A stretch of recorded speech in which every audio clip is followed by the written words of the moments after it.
people don't buy the diagnosis, they're not going to buy the prescription. If they don't buy the concept, they're not going to buy your course. They've got to buy the idea behind it. Even within that point of view, there's 5 different levels you can go to. And most people just stay at level 1.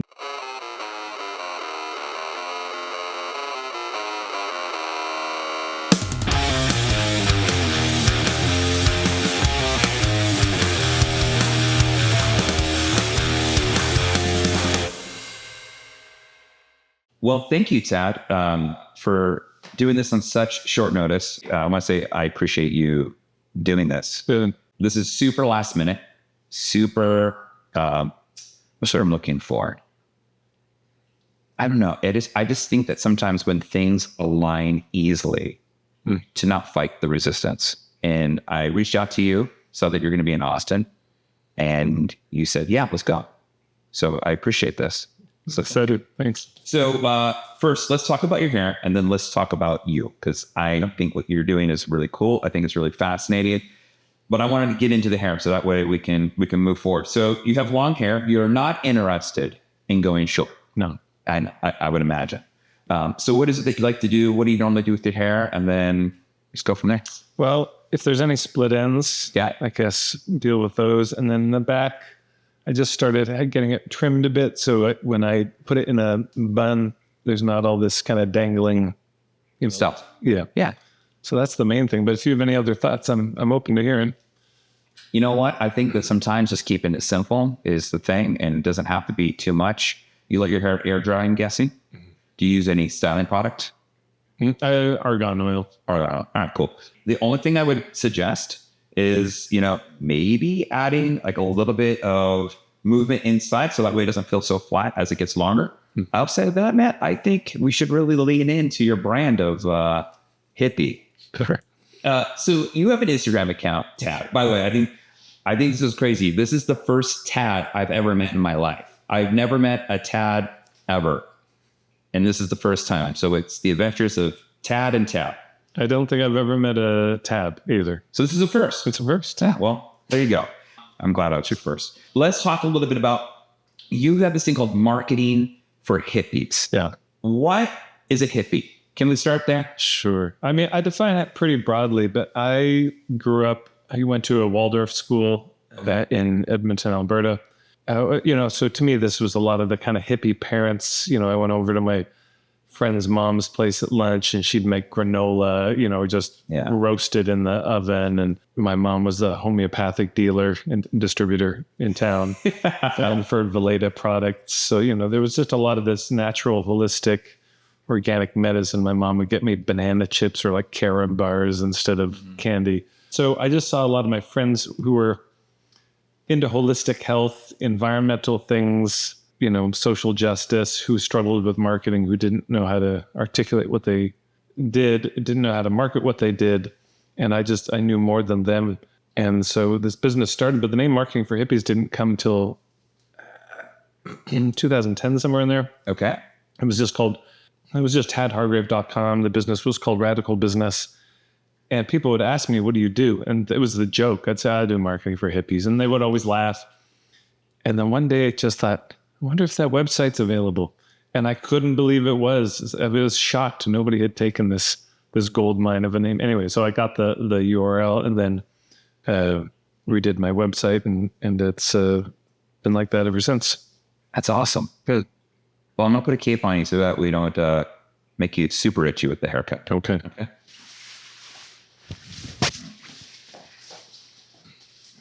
So the name Marketing for Hippies was not taken, which sounds like an obvious thing that somebody would want to take, like, softball for hippies, pottery for hippies, right. Marketing for hippies. That's what I'm saying. Hippies for hippies. Was that taken? Yes.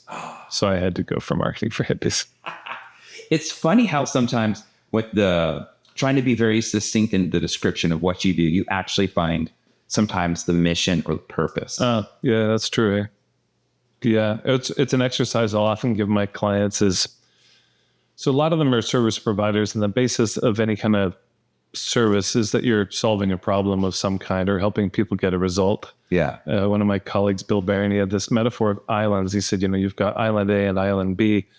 and your ideal clients, they're on island A, they've got some problems, some symptoms they don't want, and they want to be on island B where there's a result that they're craving. And I've found that fundamentally, I can make real strong guesses about the level of success that somebody's going to have by how clear they are about island A and B if they're a service provider. One of the tests is, I said this yesterday in my workshop, and I could see everybody's eyes widen. I said, as you're thinking about that island A and B, if you want the extra challenge, do it in 3 words. What's the problem in 3 words? And what's the result in 3 words? And it seems like an impossible thing because, but this helps with so many things. This is such a, it has so many benefits. But if I were to go to their clients and say, look, if you can articulate your problem in 3 words, we will solve it and I'll give you $1 billion. I mean, they could do it. Yeah. It's not, for them, it's not hard. From the inside, they know what it is. I don't know, dry, flaky skin, really bad acne, heartbreak from divorce. Yeah. It's not so hard, but we on the outside complicate it with our point of view and all this subtlety and nuance that for them, they're coming to us. Is there subtlety? Yes, but fundamentally they're coming because of a fairly clear pain. If you can really hone in on what is that, everything else gets clarified, because then you start to look at your offerings, you look at your philosophy, and you just ask, well, is it relevant to that problem? Yeah. Is this addressing that problem? Is it solving that problem? And if it isn't, well, then it should probably be cut. And once you know that fundamental journey, then I think that also opens the door to what's the bigger mission of, I see Simon Sinek's book on your shelf there, and his whole start with why thing is, okay, so people, let's say, in my case, they don't, not enough clients, might be island A for a lot of them, or marketing feels bad, something like this. And then island B, more better clients, or marketing feels good, depending where they're at in their process. Well, then I could say, let's say the marketing feels bad. And I could say, so what's happening in the bigger picture that we have people where marketing feels so bad? Yeah. What's going on culturally? What's going on societally that has marketing always felt bad? Is that what marketing is? Something that feels bad that we just have to do in order to sell the thing that feels good. Yeah. It's almost like you're trying to trick somebody. Yeah. Or that's the wondering. And I was talking with my friend Mickey, and he said, what you do restoring the beauty of the marketplace? And I said, it just felt so true. I said, yeah, I think that's it. So, but you can follow the trail from the marketing feels bad. So there's something ugly in marketing. And so then what's the purpose of what you do? Well, maybe it's restoring the beauty of it. So you can take the problem a few levels deeper, or the result a few levels deeper, if you simplify it. As you're saying, if you can get it down to something pithy, you can use that as the sort of one end of the string and follow that to what's the cultural issue. It's one of the things I talk a lot about is point of view marketing. This idea of, instead of obsessing about making the case for people to hire you, can you make the case for a perspective, an approach, a philosophy? If people don't buy the diagnosis, they're not going to buy the prescription. If they don't buy the concept, they're not going to buy your course. They've got to buy the idea behind it. But even within that point of view, there's 5 different levels you can go to. And most people just stay at level 1. So, level 1 is this individual level where it's like, well, you have this problem and here's what's happening in your personal life that makes this problem happen. But then there's also there's the interpersonal. There's stuff happening in their community and friend group and family that's making this happen. And then there's this 3rd level of the institutional. There are larger cultural, societal structures, So, if we said back pain is the problem, well, you live a sedentary lifestyle. That's the personal thing. Yeah. Well, the interpersonal could be like, all your friends live a sedentary lifestyle, and there's nothing pulling you to move at that level. And we've lost a lot of the community things we would be doing. But then at the institutional, you work in an office where you're sitting at a desk all day. So of course you're not moving. And then we go in a car and we drive in the car and then we get home and we sit down and it's, less moving. Yeah. And then there's also the intergenerational level, number 4, which is, this has been going on a long time. There's a history. And then you can get to some kind of infinite intergalactic level of why. Intergalactic? Why is this happening? Yeah. At the more spiritual level. So there's so much richness, but most people, I find that their marketing lacks any depth. It's a kind of 2-dimensional flat. It's like, I have this, you need to buy this. Let's just do this transaction. And we both walk away remotely satisfied. Right. And that is the majority of most things. Yeah. And then people have to work. You have to work very hard because people don't trust you.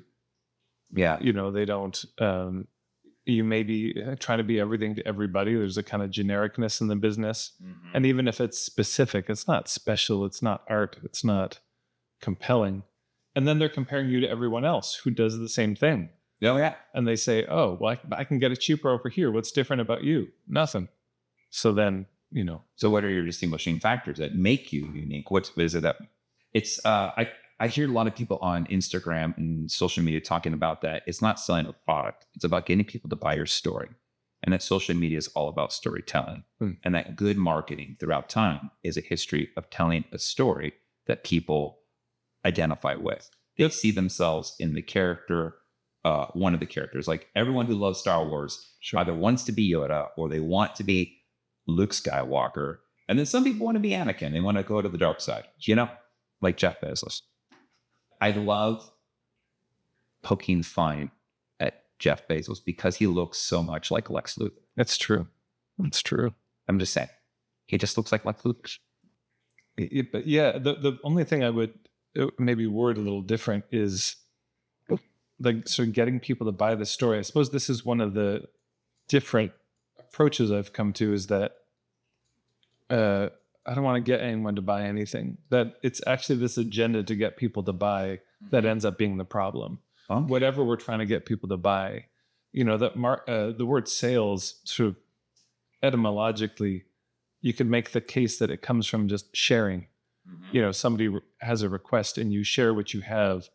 But while I think it's okay to have an agenda for the process, that's not a good idea to have an agenda for specific people involved. Like it's good to have do you want to get clients? Do you want to have an agenda for your business model, your structure, your marketing to get you paid clients? That's probably wise. Yeah. But as soon as my agenda is to get somebody to buy, this is where the manipulation starts. This is where it all comes from, is I'm going to be, my only metric for success is whether you buy. So I'm happy to share my story.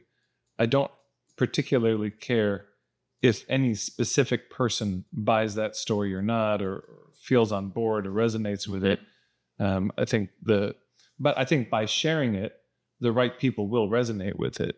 Okay. The right people will find it, but that's not in my control. It's not something I can get. It's not something I can make happen, which I think is maybe part of the racket of so much of the mainstream marketing is it creates this illusion of control. If you just do these things, you can control the outcome. Mm-hmm. If you say these magic words, if you use this NLP, if you use these laws of unconscious persuasion, then nobody will be able to resist you. I mean, of course, this is in a lot of the dating and seduction stuff. Yeah. Just do these magic steps and then you'll get anyone you want and they won't be able to resist. And your ex will, want to get back with you. All of these things.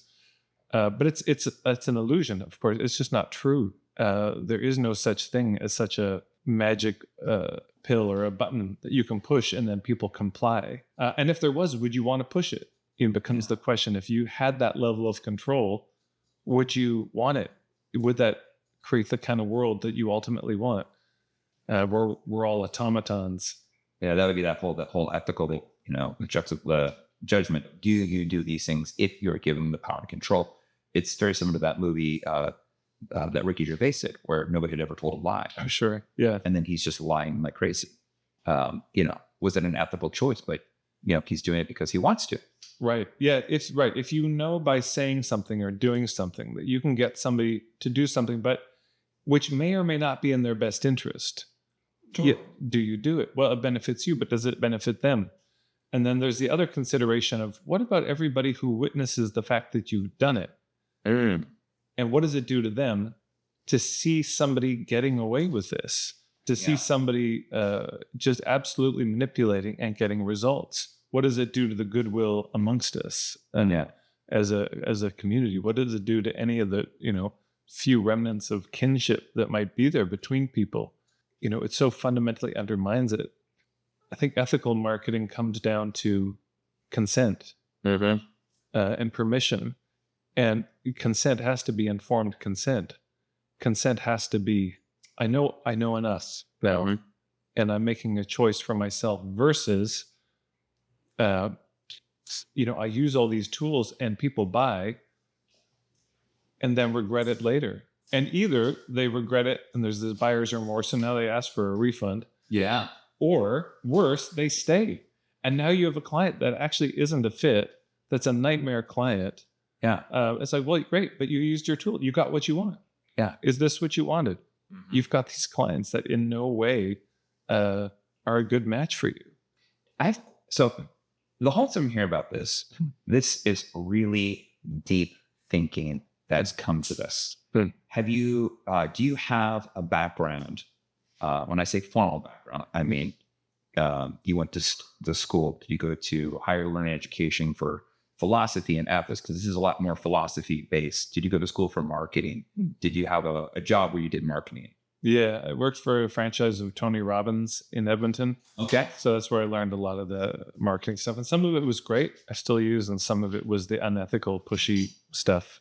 Yeah. And I mean, there's a lot, I feel that there's like a lot of really good nuggets with a lot of those people like Tony Robbins, Zig Ziglar, Totally. Yeah, there's some really great timeless things that I don't know if you need to implement them, but like if you look at them as philosophies, sometimes they're there to challenge you in your belief system. Sure.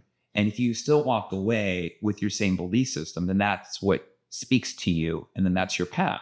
Right. But sometimes you hear something go, oh, that's actually been the missing piece for me. Sure. And what made me so compelled to send you a message was I had the name Marketing for Hippies, and I saw that you were doing some sort of promotion for your event yesterday here in Austin, Texas. That looked awesome. But it was the video about charging your worth. And I think for a lot of individuals who are either sole proprietors, independent contractors, and that could be a number of things. That could be if you are a painter or you're a photographer or you teach yoga, you're a personal trainer, hairdresser, esthetician. Yeah. So many things go under that umbrella of a small business that is sole proprietor. And the issue I have with a hairdresser when I'm teaching classes is so many people are going, well, what do you charge? Right. And, how do I charge that? And you always hear people say, hey, girl, charge what you're worth, because the industry is more women dominated than men. And I'm always saying, like, you can't charge what you're worth, because how do we put a price on what our worth is, for one? And second, is it actually worth that to the person who's purchasing? I mean, I have a friend that charges $45 for a haircut. I also have another friend that charges $2,400 for a haircut. And they go, I would never pay $2,400 for a haircut. I go, because you don't think it's worth it. His clients believe this is worth it. It's the same reason when I use my example for cars, and you can correct me on this. Not everyone sees the value of wanting to own a Ferrari or a Bentley. Some people are way more excited to have a Chevy truck because it's more useful for them in their lifestyle. And so I always say, who are you? Do you know, if you can figure out what car you are and what your purpose is for that car's intended purpose, now you know who you are. Are you the Subaru? Are you the all-wheel drive car because you need a car that's safe, but you also go snowboarding in the summer, in the wintertime, and you got to be good on ice? Do you have a family? Are you the minivan? Are you the suburban car? Are you the SUV? And so you're talking about solving your problem in 3 words about who you are. I've always said, what car are you? That's the destination. What is your purpose? What kind of car do you want to be? I only cut hair. I don't do a lot of things. I cut hair and that's all I do. So I don't say I'm a sports car, but I'm a very hey, it's me and one other passenger. It's not, I don't do everything. I'm not one of those, what are those Sprinter vans where I have a collection of things in the back, for you. It's like, I have one thing and that's it. And I know that, and I'm okay with that. And I'm not trying to appeal to everybody. Okay. And I think that coming to that part of being okay that you don't appeal to everyone is a very high hurdle for a lot of people to cross, that they get turned down on things that they want people to say yes to. Totally. But it's not the right fit. Oh man, you're nailing it. Yeah, I agree. Okay, I got some questions for you. Okay. All right. So I have this pyramid I call these 5 fundamentals. Yeah. So at the bottom is ethics, just being honest, being a good person. Then we've got niche. Okay. Just knowing what you want to be known for, what your kind of reputation is that you want. Yeah. Very much what you were saying about which car are you. Then there's point of view. What's your philosophy? Yeah. Then there's business model. What's the architecture and structure of your business? Okay. And then what I call hubs of, instead of trying to cold approach everybody, how do you make it easy for your clients to find you? How do you go where they already are? Yeah. So I'd love to hear from you. How does this apply to the hair industry? So let's just start with ethics. Okay. What do you see as the role of having good ethics as a hairstylist, or how does that play in, or where do you see the unethical behavior or ethical? How do you see that show up? Well, I think there's a lot of things. I think the ethical, unethical thing for me as a hairdresser who was a client at some point, right? We were all clients before we became hairdressers. And I think we forget that is, are we living up to the standard that our clients expect from us? What is that? Is that, or are we creating an environment that is losing, we're losing clients because we don't live up to the standard we expect of everybody else, but we don't hold ourselves to that standard. So I find a lot of these ethical things are actually really quite hypocritical. I want my clients to be on time. Actually, I want them to be 10 minutes early, but you're always running behind. Interesting. So to me, the ethical things are, do we expect our clients to behave a certain way? And are we living up to that? For instance, like I want to be seated for my reservation at 8:30 or 7:30, whatever the time was. Yeah. And if they're running a little bit behind, that's fine. How many minutes? 4 or 5 minutes. Hey, we're just putting the finishing touches. That's fine. Most people would be okay with that. Yeah. But now it's 20 minutes past our reservation time. I made a point to call ahead. I planned. I made the reservation. Right. You've agreed that that time is for me and my party to sit down and eat dinner and have a celebration or whatever it may be. Now you're running 20 minutes behind. You did not live up to your end of the agreement. If you cannot keep your end of the agreement, then you should abandon reservations. Huge. So as a hairdresser, I try to run on time as much as possible. Yeah. There are instances when clients run behind because of a traffic accident or family and life, right? And so I feel as a hairdresser, there is some level of us always wanting to say yes, and that gets us in trouble. Saying yes to everything is not a good idea. There's a whole movie with Jim Carrey about it. Sure. And you want to say where yes gets you into negative stuff, watch that movie. Right. So that would be the ethics. Well, it's interesting. The other thing I would say for ethics for hairdressers is, are they, selling you more than you need? Are they saying, oh, well, you need this for your hair, and actually you don't, but they know they can charge you more for it? Or, it's telling you to get products that you don't really need, but they're going to, Yeah. That's another ethical thing is that people just want to rake in cash and they don't care. And I tell everybody, I go, eventually, they're going to peek behind the curtain and going to realize that the Wizard of Oz is just an old man with a microphone. Right. And you're not going to have clients when they feel that you're coming in and you're selling something new every single time. Oh, interesting. Yeah. Like a new product, a new this, a new that. Now, if you're changing your hair every visit, that might be a completely different thing. Like if today you went and you bleached your hair out platinum, I'm going to need to sell you products to maintain your bleached out hair. That makes sense. Hey, next visit, I want to turn my head bright red. Cool. Now we have color preserving products because the process before now made your hair so porous, the red may not stay in that long. So now I have to do stuff to keep the color in. But if you're just cutting hair like I'm doing this, and your needs haven't changed, then and unless something new comes out that will help solve what you're doing or make what you're doing easier, I only have a better incentive of ethically just being honest and transparent with you the entire time. I rather build trust.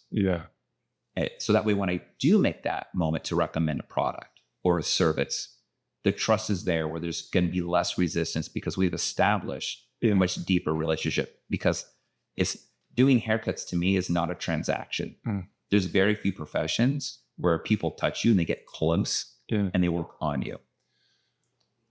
And hair is such an identity anyways. Oh man. You know? Well, it's interesting because I think people could hear this and then think, oh, so what they're saying is the only ethical thing is maybe to pitch less, to not offer as many products. But the real thing is what you're offering, what they need. You know, if I go to a hairstylist and they, cut my hair but there's no product suggested. And then I go to another hairstylist and they say, well, have you thought about argan for your hair? It gets kind of frizzy. And if you add this, you might enjoy what the kind of luster it brings to your hair. And I go home, I buy it. I say, yeah, okay, I'll try it. And I go home and I use it. And I say, oh my God, that's amazing. And I'm impressed. They sold me something I wasn't asking for, and I'm thankful. The next time I come back and they make a recommendation, I'm way more likely to trust it. It's like, man, well, hey, that first one was a winner. Absolutely. So do you think I need this? Okay. Is it, God, the price, that's really expensive, but I trust you. I'd like to take care of my hair. Wonderful. Yeah. And I say as a professional, it's our job to see the things that we can always improve. And that's it. Hey, I noticed that your scalp's a little dry. It's a little flaky. And actually isn't. But, if I say that, I'll ask, have you been stressed out lately? Because stress can cause flaky. Yeah, some people, it happens with my wife. It happens with a lot of people. They get very stressed. They have a lot of anxiety. And in this world, it seems like everyone has anxiety and stress. Is that can manifest in scalp. Hey, did they go on any new medications? I don't need to know the medications. I just want to know, was there a change? Hey, I saw you. Everything was fine. 6-8 weeks later, dry scalp. Between that, something happened. That I know. Sherlock Holmes knows this. Okay. I need to figure out what that is because I may make a suggestion, and that suggestion could be at complete odds with what is going on with their lifestyle or what's going on with them as a person. And so I always want to make sure that is, there because I just want people to have healthy scalps, good hair. And at the end of the day, I just want them to feel confident when they leave the chair, more confident than when they stepped in. That's beautiful. And that's it. And I think if every hairdresser, anybody felt that like you just want them to leave with more confidence and better feeling than when they walked in, to me, that is a success. So that's like one of my definitions of success. Success isn't always monetary. That's beautiful. I'm still stuck on medications. It's just that you keep changing your medications. I love that. Because for me, the goal, I say, the only really noble goal in marketing is to get to the truth of, is this a fit? But they're in a better place. And that the truth might be I don't know, I can see a hairstylist, somebody comes in and the person on the chair says, this is what I really want. And the stylist says, you know what? I am not the best person. This stylist next to me, they crush it on that thing. I want to refer you out. Or this other salon. Or, we don't actually have that product here, but here's where you can get it. I do that all the time. And I do that. This is what builds trust. And it's interesting. They may not come back to you, but it refer you. Totally. If you say, look, my deal is more this, and you're really clear about your niche, you say, this is what I do. This person is way better at this other kind of style. Then they're talking with their friend, and their friend says, oh, I'm looking for this thing that you do. And they say, oh, you should see this stylist. And they're going to feel so much better referring you because you were honest, I don't do updos. I don't style hair up. I don't like it. I don't enjoy it. I call them up don'ts because I don't want to do it. And somebody goes, I was thinking you could put my hair half up and braid. I go, I don't do those things. I'm sorry. I just don't do it. I cut hair. I blow dry it. I'll throw some curls in your hair. I'll do some styling like that. I like hair to move. I don't like hair to be stuck straight and like hit. I like hair because I think hair lives, and I think it moves, and it should move, and it should move with you. That's just me. Yeah. That's what I like. Yeah. You don't have to like it, and I'm okay with that, right? So if somebody is really good at upstyling, like wedding hair and all that, I go, hey, you need to see this person. That's what they excel at. Go for it. You want haircuts? Come to me. Well, yeah, that's it. And that's it. This connects to the whole niching thing. Yeah. And so for me, I say, the easiest way to destroy your business is you try to be everything to everybody. Oh, yeah. And so I'm curious, I would love to hear what are all the different niches that you've seen in the hairstyle. Because when I think hairstyling, I guess as somebody outside the industry, I just think, well, that's it. It's just you cut hair, you cut hair, you color hair, you style it. Yeah, you updo, you straight up don't, whatever you do. But I just kind of see it as one thing. And I'm curious, what are all the different sub niches you've seen, or most unusual ones you've seen? I'm not going to do it with, I don't think anything in my industry is considered unusual. Okay. I would just say that may be unfamiliar to somebody because their needs are not part of that niche, right? Right. So you have people who just cut hair like me, right? Mm-hmm. You have barbers who also cut hair. They're predominantly doing short hair, mainly men, right? Mm-hmm. You have people who they call themselves long hair specialists. Those are people who usually don't like cutting hair short. I have my reasons and my suspicions, and they're usually correct. The people who are long hair specialists don't actually enjoy cutting hair because the accuracy becomes more apparent the shorter it goes. So if you have a half inch and the hair is down to your waist, you're not going to see a half inch difference. If you're wearing a bob, a half inch is quite noticeable. So that's like my suspicion. And I will ask them and they'll say, I don't like cutting short hair because I realize that my left side's longer or whatever. Sure. You have colorists who only color hair. They just do all things color and chemical. They'll, make perm hair. They'll do blonde highlights or dark or low lights or gray retouch, and they do color. There are people who are blonding specialists. That means they only deal with making people's hair look blonde. What? Yeah, that's the whole thing. Then you have extensions, which is where they, put the store-bought hair, which is real human hair, in your hair. And there's several different ways that they install that hair.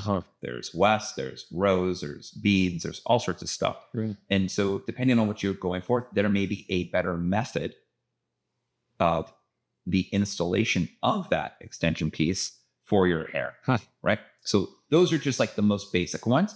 Then you have people who just do styling, like for like magazines and runaway. Some of them do cut hair and some of them do color hair, but most of them are just really specialized in styling hair. And that's their whole business. They just style hair all day long and they love it. And each one of those people who has really specialized themselves, they've done it because I think it's a few things. I think one, they enjoy it. Yeah. And it's easy to them. I think people enjoy things that are easy for them to do. Nobody likes waking up and doing something difficult by choice.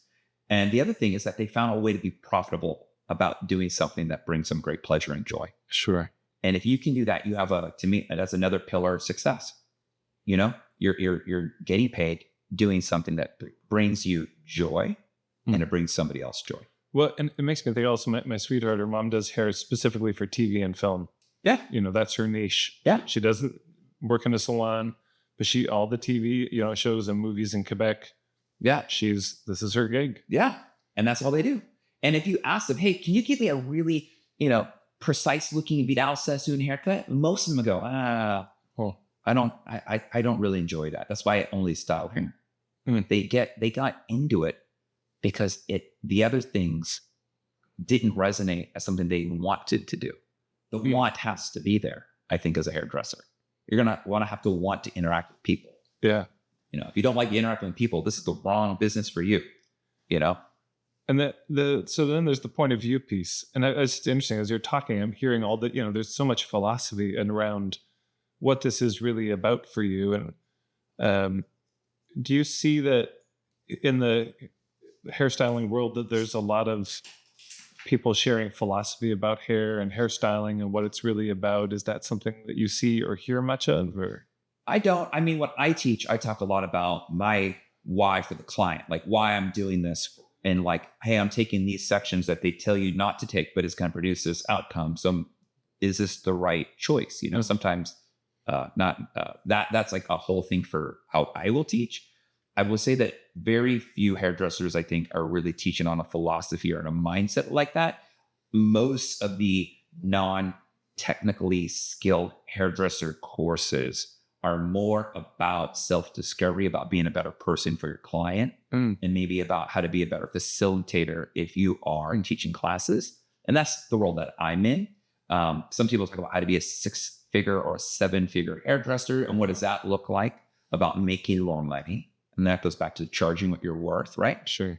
Which is why that video like hit home, because I'm always the contrarian outlier, devil's advocate, always not trying to be the problem. Sure. But I want to make sure, like, is the person I'm talking to, are they very clear? Are they going to spend all this time and energy going down a path that's actually going to be beneficial for them?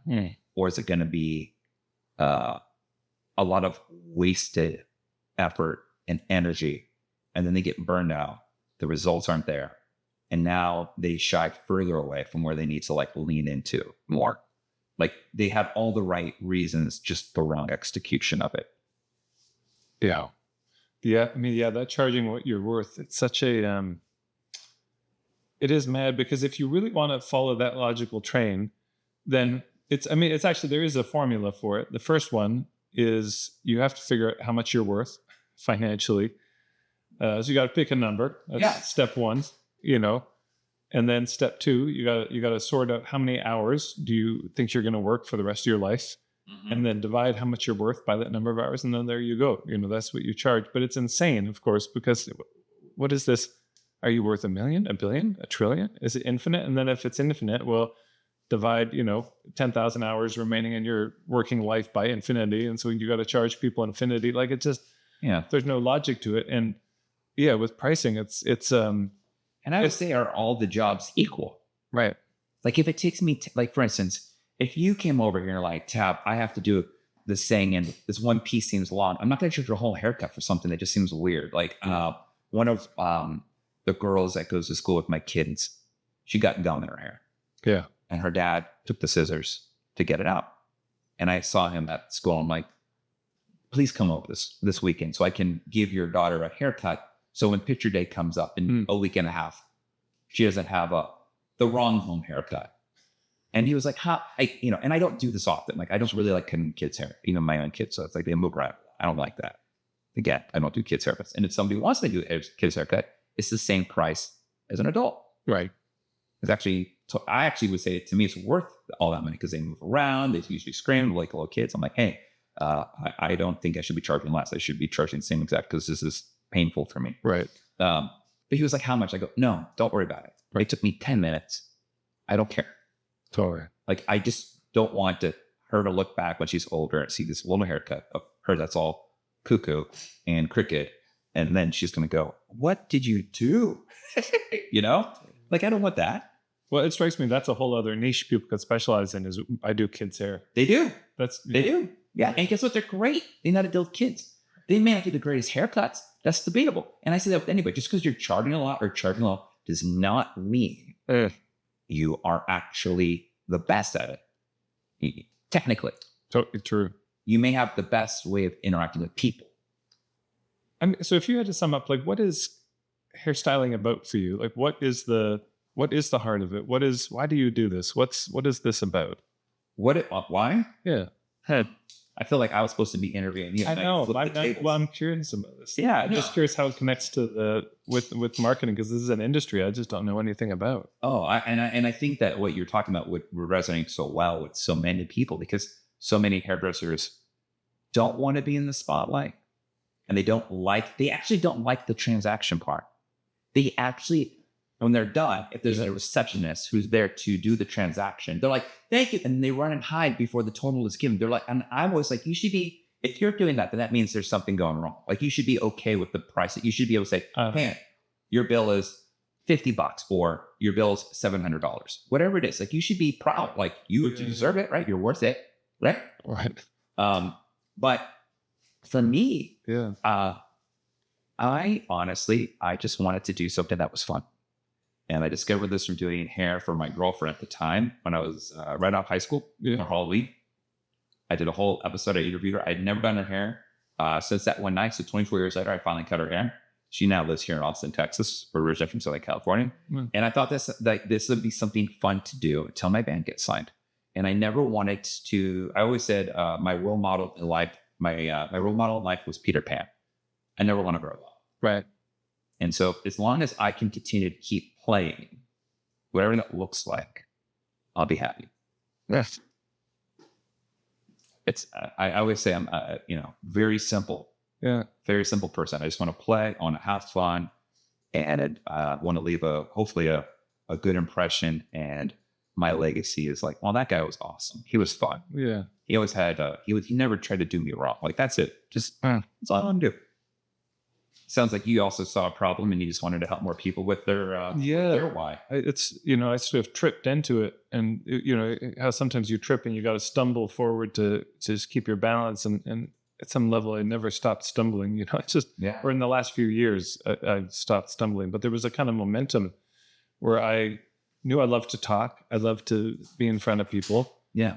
I knew more about marketing than my friends, and I could just tell their ideas were bad. And so those got combined. I just started teaching workshops, and my first workshops were terrible. And they should be. Yeah, exactly. And they got better over time. Yeah. But it wasn't, there wasn't such a profound thing other than my friends were doing really beautiful things for the community, and I wanted to help. And that seemed like a way I could be helpful. And then it became this. I think it's great. And I think it was neat that you had the initial, which is pay what you can. Right, pay what you can. How did that concept come about? Because I went to Fairfield, Iowa years ago. Have you ever been there? I've never been to Iowa. Okay, so I want to go. I almost went one time. Fairfield, Iowa was home of the Maharishi University of Management. So you've got the townies who don't meditate. Got it. And then you've got the Rus, short for gurus. Yeah. And they do. Yeah. They meditate twice a day in these golden domes in the town. Anyway, a beautiful town. I'd spoken there at an environmental conference the year before, and I'd done a marketing workshop as a part of it. Yeah. And it went so well, and I thought, I'm going to go back. But then I had a desktop computer which crashed, and I couldn't market it. And I showed up I did 2 intro evenings for a weekend workshop I was going to charge like $2,000 for, and 3 people came to the first intro, which is just depressing and embarrassing. If you're teaching marketing, you only have 3 people in your room. And the next night there were 16 people, and it was a kind of desperate move. And I just remembered the street performing and busking I'd watched growing up, because I wanted to be a street performer as a kid. And I just thought, okay, everybody, I'm going to take out all the follow-up stuff. Just come. Like, nobody signed up. Just pay whatever you want at the end, and that'll be great, because I'm here anyways. And 12 people signed up. So I just noticed how easy it was. Man, that was really simple to get a bunch of people to sign up. No big pitch, no rigmarole. Yeah. And I thought I'd make a few $100, but people paid really well at the end. I just thought, that's not what I expected. And it was so easy. And then I was in Nova Scotia doing Celtic studies at a university there. And a friend introduced me to somebody who ran a yoga studio, this guy, Robert Weber. And he said, well, I could host some marketing classes. That'd be great for the community. So I did a bunch of those, did a pay what you can weekend workshop for 20 people. That sold out right away. So we we upped it to 40 people at a different venue. That sold out right away. We did another one, sold out at 40, all on this pay what you can model. And I just thought, and I was still getting paid great money. And I thought, this is so much easier. So ever since then, since basically the beginning, all of my lives workshops, they've all been pay what you can. And so then, I've learned a lot since. I learned you have to put a deposit, otherwise there's a big no-show rate. So for a day long, it's $25 deposit. And then it's also good to give people, if people just want to pay a flat fee, it's good to give them a flat fee, because some people feel very uncomfortable about pay what you can. Yeah. So it's like, for a day, you can pay $300 flat, or you can do a $25 deposit, pay what you want at the end. Why do you think people get uncomfortable with the pay? Because they feel guilty. They feel like, I should pay you more. Interesting. I don't want to owe you. I thought when I came across pay what you can, like, oh, this is totally risk-free. It's just a panacea, But and then there was this one older couple in a workshop in Calgary an evening, and they told me they wanted to come to the weekend, and I followed up with them. And they said, oh, we don't think we'll come. And I said, oh, no, why? And they said, well, we just don't think we could afford to pay you what we think what it's worth. So there's guilt. Yeah. Like I just wouldn't want to offend you. And so they would stay away. And so I realized, I have to give the option, because those people otherwise may not come, because then they're going to feel indebted, obligated. They don't want to be sitting there at the end feeling worked, in some way, because they don't know me. And so it just feels cleaner, safer for them, which is great. And then, so some people, just at the workshop yesterday in Austin, there was somebody who said they paid the $25 deposit, but they said, I can't pay any more. And I said, great, that's okay, just come. Yeah. That's why, pay what you can. And some people will pay more, even than the 300. But then it's, I don't know, it's just accessible. It's like street performing. It's taking this onto the street for the people and letting people have access to these things that they would have to pay thousands of dollars for otherwise. And then there's other things. It's a flat fee. Yeah. It's not pay what you can, everything in my business. For the one-on-one, my ebooks, my webinars, recordings, the membership I have, it's all a flat fee. Well, so if somebody wanted to get in contact with you, they can go to marketingforhippies.com. Yeah. And then all of this stuff, they can get in contact with you.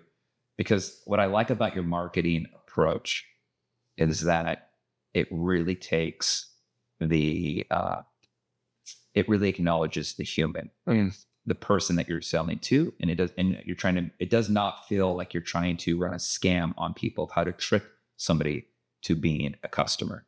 It's about being open and transparent on both sides. And it's something you don't really see or hear about in the transaction of marketing, of the ethical question. It kind of reminds me of when I was reading about John Paul Sartre, and they always said, like, well, how would this work in a civilized community, with his idea that you ought to consider, not that you should consider what you're doing, not that you need to consider, but the ought. And I was like, well, if everybody ought to consider their actions, it would just kind of solve itself, because people would be inherently more self-conscious about their ethical choices and how they could reverberate and echo into everybody else. Okay. And so I like where you're going with this. So, so Tad, so weird saying that. It's like I'm mispronouncing my own name. So weird.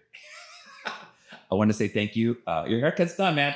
There wasn't a lot of split ends. There's just a couple little spots, unevenness. And that could just be if you wear your hair up in the same spot over in the same time. Like if you tighten those rubber bands really tight, it actually puts a crease in your hair and it can break it off.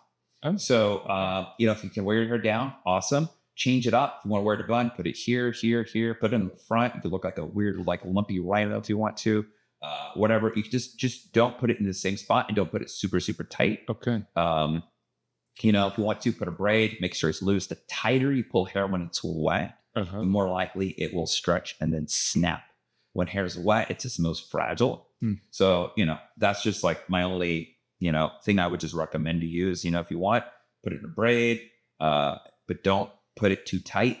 If you're putting it up in the, like when I do my hair, I usually just kind of like gather it around and just get it up. I don't really care about how secure it is. I'll just put it up again. Right. That's how I really care about that is, doing the artwork. And then I put a sweatband, because then the sweat drips into the band and then it doesn't sting my eyeballs. I know, sounds crazy. But thank you so much. I know you have another seminar today. So thank you again for fitting me in on this last minute. I mean, for everybody at home, this is a Monday. I messaged you, Saturday? Yeah. No, Friday night I messaged you. Yeah. You said you were available Saturday. I said I can't do it Saturday. And then you said I could do it. Today's Tuesday. It is Tuesday. Why did I think it was Monday? I don't know. I all the days blur together. But it was really quick. It was really last minute. I really thank you so much. And if you come down to Austin another time, please let me know. I would love to have dinner and just chat. Oh, that'd be great. Yeah. Thanks for educating me about this whole industry. It's just, I don't know anything about it. So it was nice to learn a bit. I just think this idea that, can you, real quick, before we go, can you just talk a little bit about the spotlight? I thought, sure. Because I know you have a reel on there talking about it, but where did that idea come from? I don't know. It came live. I was teaching a workshop and somebody was talking about the fear of being in the spotlight. That was the language that was being used, like, the fear of being seen. But that metaphor of the spotlight came, and it just came to me as I was replying to them. I said, well, maybe you could consider the possibility that you are the spotlight. Yeah. And that by having a social media account, having an email list, it's not so much that the light is shining on you, but that you have somehow managed to accumulate a certain amount of light that you're able to shine on the world. And that then the question becomes, what is it that you want the world to see? Because I think most people are, well, not everybody, I guess the Leos in the room, don't mind having the light shown on them and being in the spotlight. But if somebody's uncomfortable about that, it's just interesting to twist the metaphor and say, maybe you're not on the receiving end of it. Maybe you're on the delivering end. And then what do you want the world to see? What is it that's hidden in the shadows? What is it that's been obscured from view for too long that you want to illuminate for people? And when people consider that, there's almost always something there to see. There's almost always something they immediately get very passionate about. Oh yeah, the thing that nobody is seeing is this. So then your focus goes somewhere else. Instead of your focus being on yourself, your focus is on and imagining that social media is, how do I do the tap dance in the spotlight? And this feels so awkward and uncomfortable. Yeah. And trying to be seen and chasing the spotlight wherever it goes. Instead of that, you just focus on shining the spotlight. What do I want people to see? And then I think that comes across a lot more compelling for people on the receiving end of it, because you're not talking about yourself. You're talking about something worthy in the world, which I think is also credibility building, has people trust you more. It's more interesting to listen to. It's more relevant. People can recognize it in the world. It's sort of the emperor's new clothes story. Yeah. You're the kids and you ask that kid, what do you want to shine the spotlight on? King's naked. He's not wearing any clothes at all. And then everybody says, oh, you're right. Because often they're seeing it too, but maybe they don't have the courage to speak to it. They're afraid, understandably, of the consequences. And if you're willing to be the one to name the thing that nobody's naming, if you're willing to say the scary thing, I said this in the workshop yesterday. I said, it's not that there's no mandate on this that you, or morality that you should say the scary thing. But often for most entrepreneurs, there's something really terrifying for them that they feel. It's bullshit they see in their industry. Mm-hmm. It's something they see is wrong, but they're scared to say it. Often because they're scared of the blowback from their colleagues. It's less from the public, but what will my industry say? Because I've got a critique of my own industry, and my mentors would be upset, my colleagues. And so, but I say, if you say it, and not that you have to, but if you do, A, you might be surprised that the blowback is not as big as you imagined. Mm-hmm. And B, it'll probably get you the strongest response of anything you've put out. That when you finally let yourself rant, when you let yourself vent a little bit, when you say the thing you're seeing that you've been sitting on, that's the email that everybody responds to. That's the reel that goes viral. Yeah. Because it's recognizable. Yeah, absolutely. Yeah. Well, I just want to say that's the perfect end. Perfect. All right. Thank you so much, Ted. Adios.